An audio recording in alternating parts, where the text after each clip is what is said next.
Bonjour à toutes et à tous, heureux de vous retrouver pour cette nouvelle matinale. Nous sommes le jeudi 21 septembre 2023 et comme tous les jours de la semaine, on vous accompagne de 7h à 9h et en direct sur TV Vendée.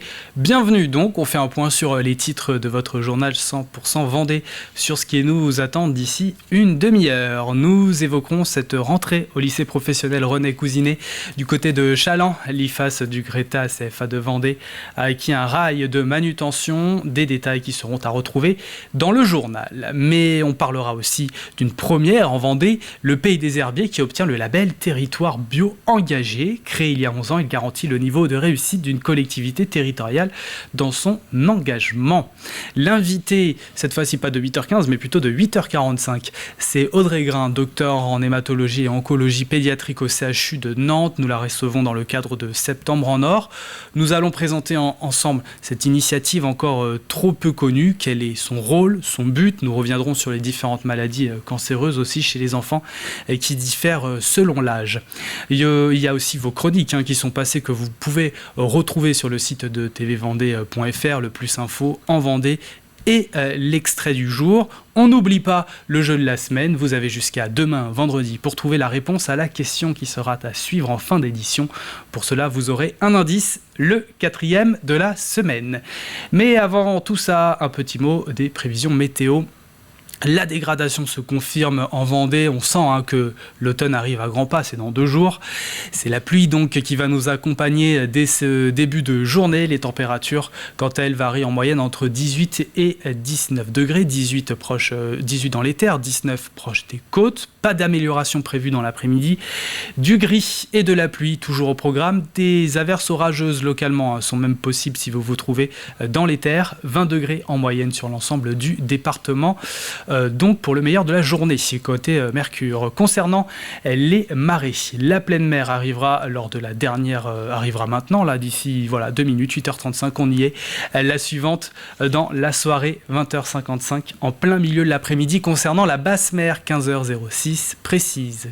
Coefficient de 62 à 56 aujourd'hui. Venons-en à la carte des marchés.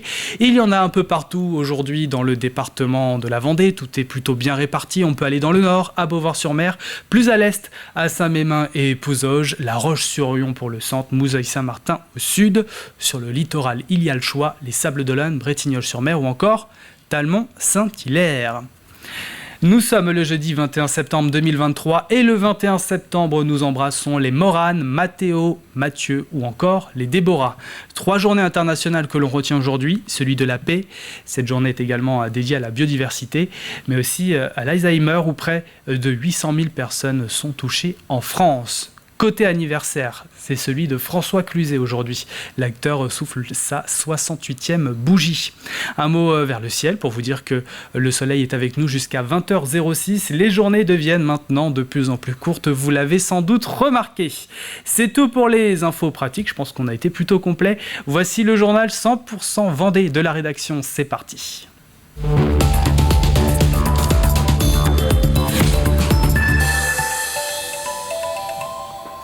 Et pour ouvrir ce journal, nous prenons la direction de Chaland. L'IFAS du Greta CFA de Vendée au sein du lycée professionnel René Cousinet a acquis un rail de manutention. Cela rentre dans le cadre de la formation conduisant au diplôme d'état d'aide-soignant et l'envie de rester en lien avec le milieu professionnel. Décryptage.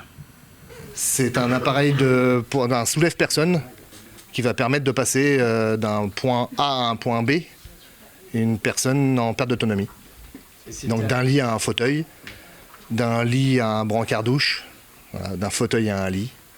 Avant, on l'avait sur roulette.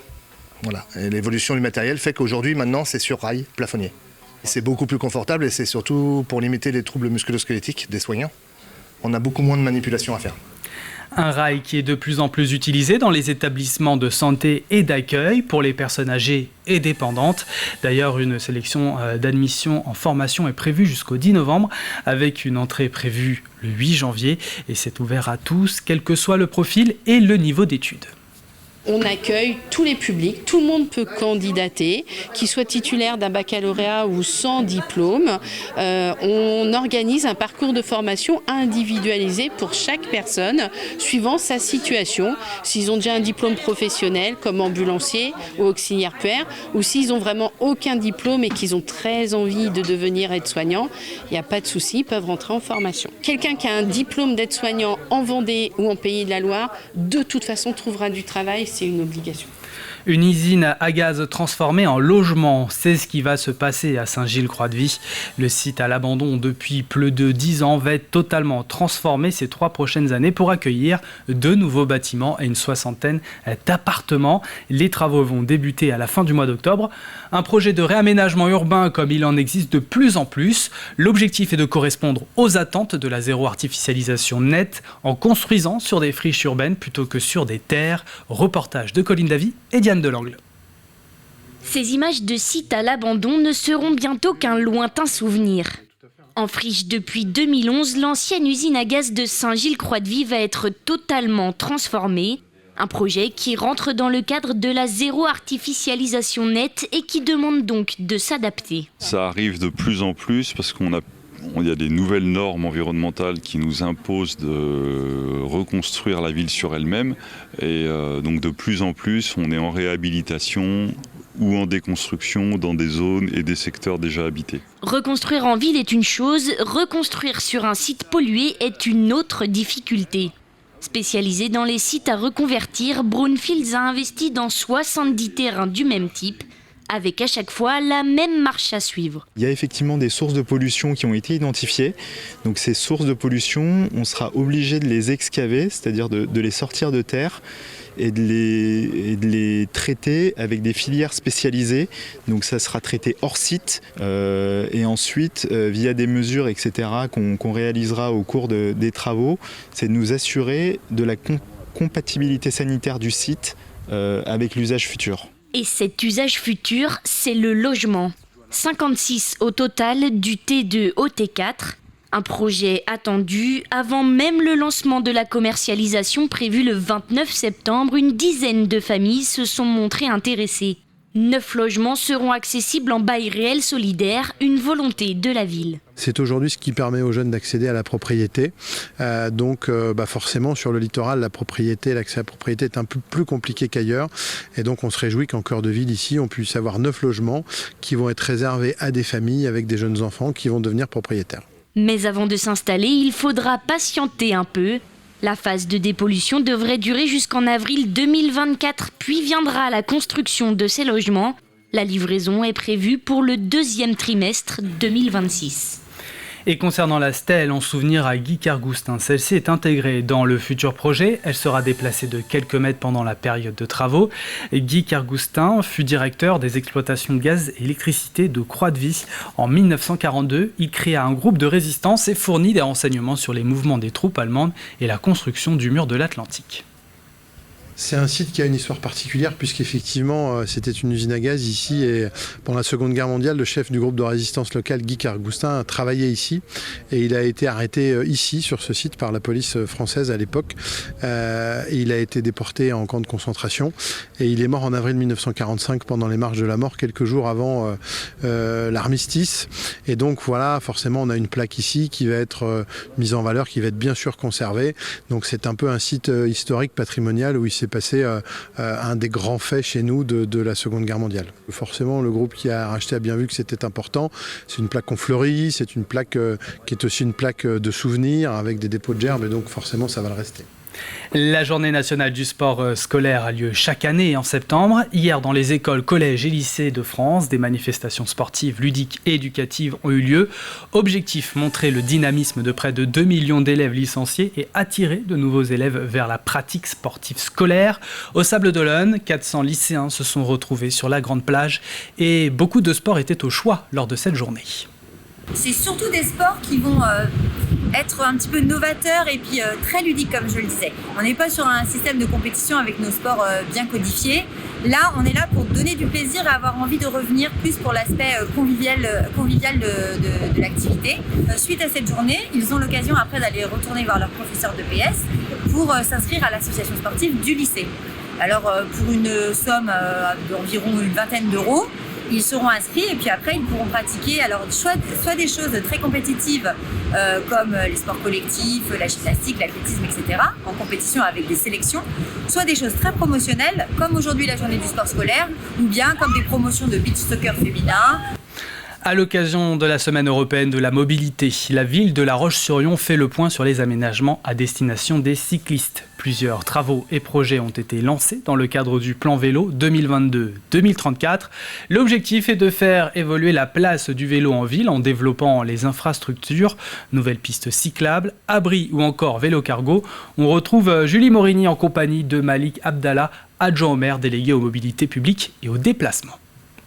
Actuellement, il y a 70 km de pistes cyclables à La Roche-sur-Yon, un plan qui a vocation à s'agrandir grâce au plan vélo de la ville. Alors, est-ce que vous pouvez nous en dire un petit peu plus ? Oui, alors nous avons mis en place un plan vélo à l'échelle de la ville de La Roche-sur-Yon. Aujourd'hui, on a 70 km de pistes cyclables. Il y a eu un gros effort qui a été fait les dernières années. On a un objectif en 2035 d'avoir 100 km de pistes cyclables. C'est le plan vélo qui s'accompagne d'autres politiques et notamment de la mise en place d'abris vélo sur l'ensemble du territoire et notamment à proximité des zones sportives et culturelles. Donc on en a mis 6 à 7 abris vélo en 2021 et on a un projet d'en mettre 9 autres abris vélo sécurisés qui permettra du coup aux usagers des complexes sportifs de pouvoir les utiliser. Même d'ici la fin de l'année 2023, beaucoup de choses vont changer. Là, on vient de faire un tour dans la ville. Donc, il y a des abris vélos, il y a aussi des pistes cyclables qui vont qui vont émerger un petit peu plus dans la ville. Oui, il y a de nombreux abris vélos et des pistes cyclables qui vont être réalisées. Alors, la plus visible, c'est celle qui est en travaux route des Sables d'Olonne. Mais on vient de faire un petit tour en vélo et on a vu celle de la rue Ramon, notamment, qui est en travaux. Et il y a beaucoup de pistes cyclables, y compris sur 2024. On a déjà un gros programme de réalisation de pistes cyclables. La rue Olofspan, par exemple, a été un bon exemple. Et au-delà de ces réalisations, on a identifié dans le plan vélo toutes les discontinuités qu'il pouvait y avoir entre les pistes cyclables et toutes les sécurisations à avoir. Et notamment, il va y avoir fin de l'année la place de la Vendée qui va être totalement sécurisée pour les vélos. Et il y a aussi des pistes provisoires qui vont être installées. Pourquoi des pistes provisoires ? En fait, dans le plan vélo, on a identifié 3 choses, les pistes cyclables, les abris vélos et les pistes cyclables provisoires. C'est ce qu'on a mis en place pendant le Covid, c'est ce qu'on appelait les Corona-pistes, qu'on a totalement généralisé aujourd'hui, plusieurs kilomètres de pistes cyclables. Et aujourd'hui, il y a certaines rues qu'on ne réaménagera pas tout de suite, pendant en tout cas plusieurs années. Et l'objectif, c'est d'imaginer un périmètre cyclable, une piste cyclable provisoire, et qu'on généralisera et qu'on pérennisera par la suite quand il y aura des travaux structurants. Et donc c'est un plan vélo qui s'inclut dans un plan global de mobilité douce et durable. C'est une première en Vendée. Le Pays des Herbiers obtient le label Territoire Bio Engagé. Créé il y a 11 ans, il garantit le niveau de réussite d'une collectivité territoriale dans son engagement. L'objectif est de favoriser et soutenir le mode de production biologique. 2 critères pour l'obtention, avoir atteint au moins 15% de la surface agricole bio.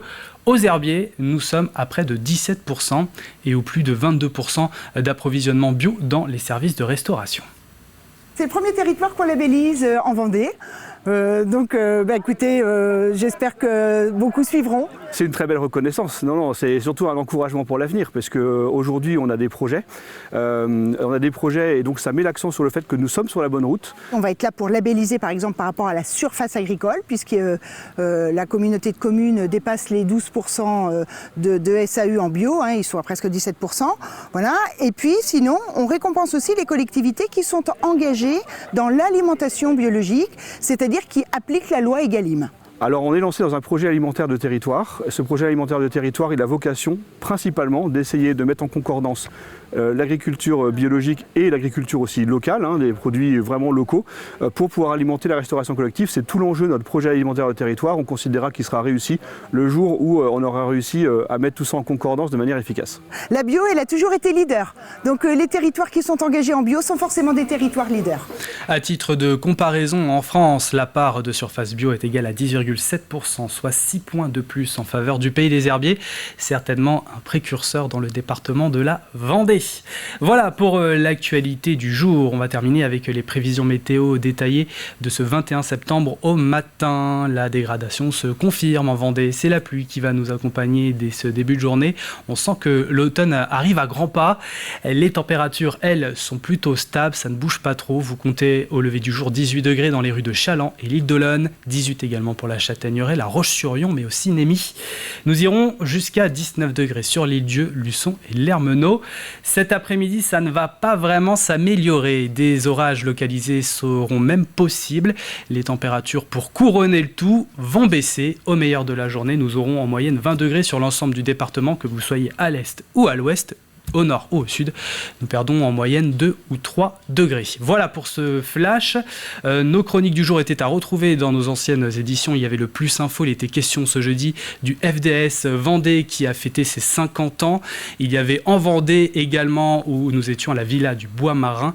Et l'extrait du jour qui est à retrouver d'ailleurs tout à l'heure après la matinale de TV Vendée, où nous avons pris la direction de l'entreprise Maybach. Juste après l'invité qui arrive dans quelques instants, le jeu de la semaine où vous avez jusqu'à demain vendredi pour trouver la réponse à la question qui va suivre. Mais tout de suite, c'est l'invité du jour. C'est parti.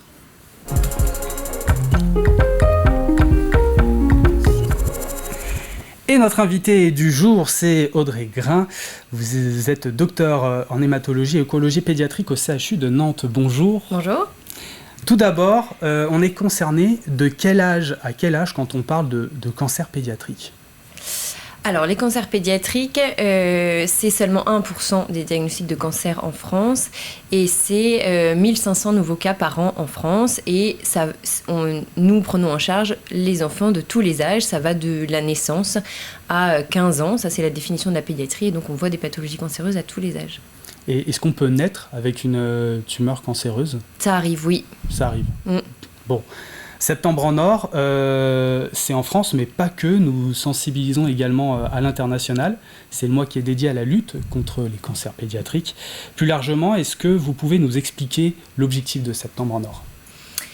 Alors, comme je l'ai déjà dit, les cancers pédiatriques, c'est 1% de l'ensemble des diagnostics de cancer. Et donc, on comprend bien que les fonds, tant publics que privés, vont plus volontiers à la recherche et à la cancérologie adulte.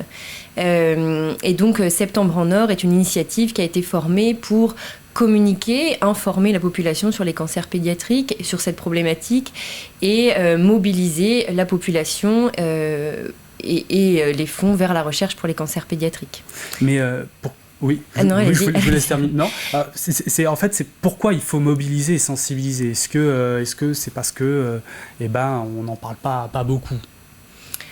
On en parle moins, en tout cas, que la cancérologie adulte. On en parle quand même effectivement moins, et parce qu'il faut toujours promouvoir la recherche. Vous savez que pour faire des avancées thérapeutiques, il faut faire de la recherche, à la fois fondamentale d'abord, et puis après faire des études cliniques, et que ça nécessite des personnes et des fonds.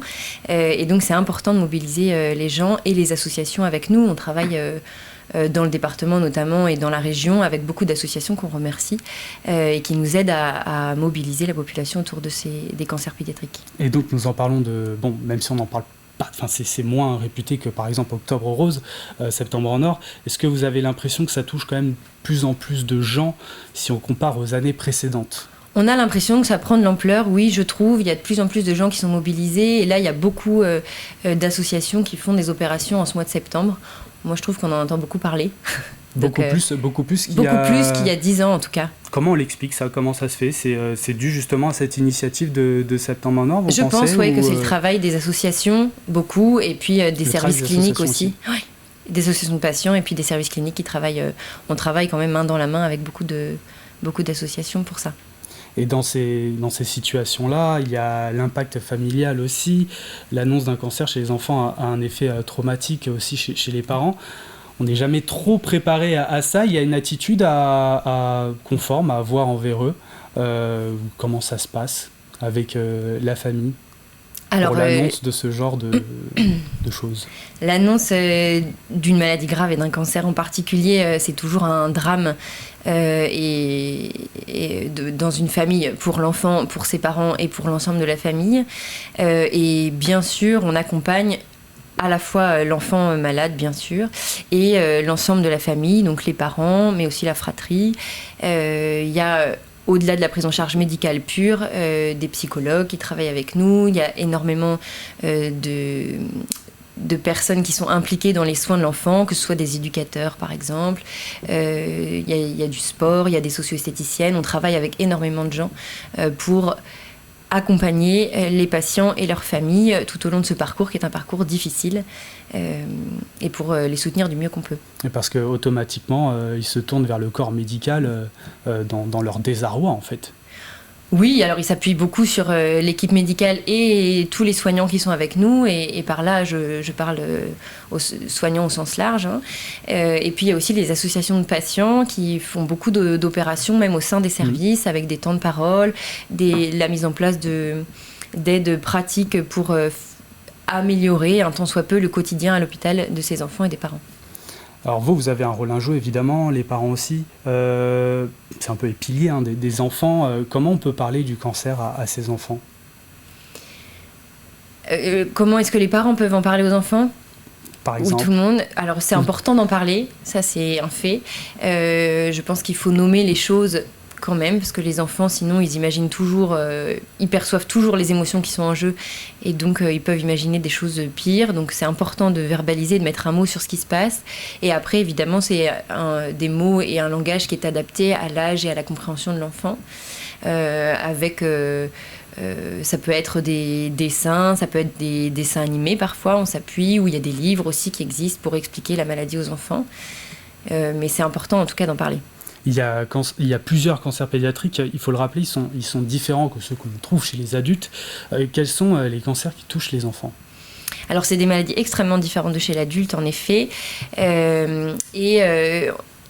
Alors les maladies les plus fréquentes en tout cas chez les enfants, ce sont les tumeurs cérébrales et les leucémies aiguës, et ensuite il y a les lymphomes et puis les autres tumeurs solides, mais c'est important de savoir que à chaque âge, chaque pathologie n'est pas à la même fréquence. Voilà, on ne fait pas la même maladie en fonction de l'âge.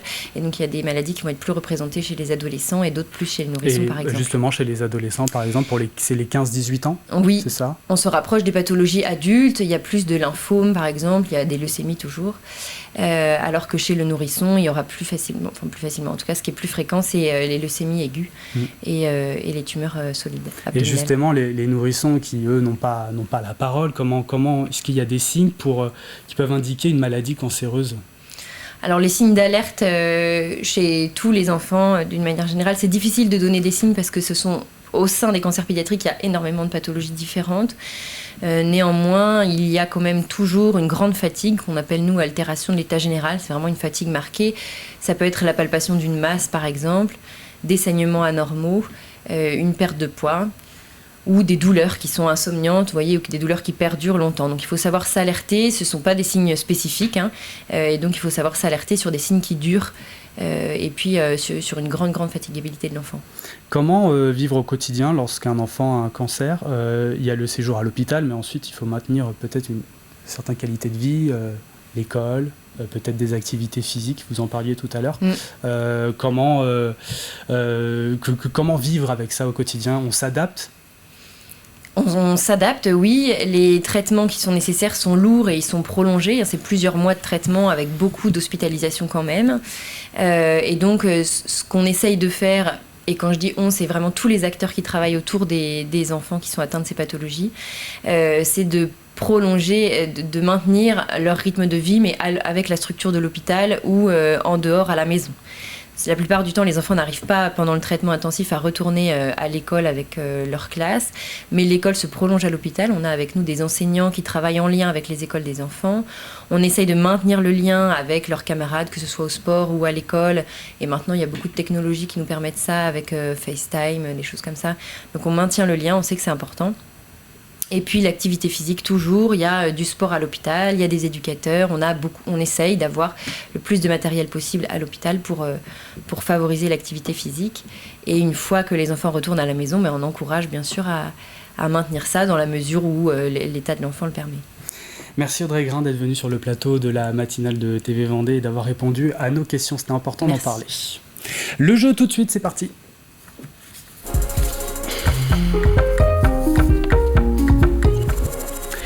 Et donc on vous offre la possibilité de remporter 4 entrées pour le Cinéville de la Roche-sur-Yon. C'est 2 gagnants qui seront tirés au sort et qui remporteront leur place. Mais pour avoir une chance, il faut jouer, ça c'est plutôt logique, mais aussi répondre correctement à la question qui va suivre. À quand remonte précisément la dernière réforme du permis de conduire ? On cherche là une année pour être tout à fait précis. Voici le 4e indice. TV Vendée avait 8 ans. Pour ceux qui nous suivent depuis plusieurs années déjà, la réponse est peut-être déjà toute trouvée. Si vous ne l'avez pas, ce n'est pas très grave, vous avez jusqu'à demain. Demain, il y aura un autre indice donc, pour vous mettre un petit peu plus sur la voie. Donc, il faudra être là demain avec nous. Le tirage au sort, c'est ce vendredi en milieu de journée à peu près. Et puis, voilà, pour participer, c'est toujours sur le site de TV Vendée, tvvendée.fr. L'info revient à la mi-journée, à 12h30, avec Julie Morini. La matinale, quant à elle, ce sera à 7h ce vendredi. Très belle journée sur TV Vendée.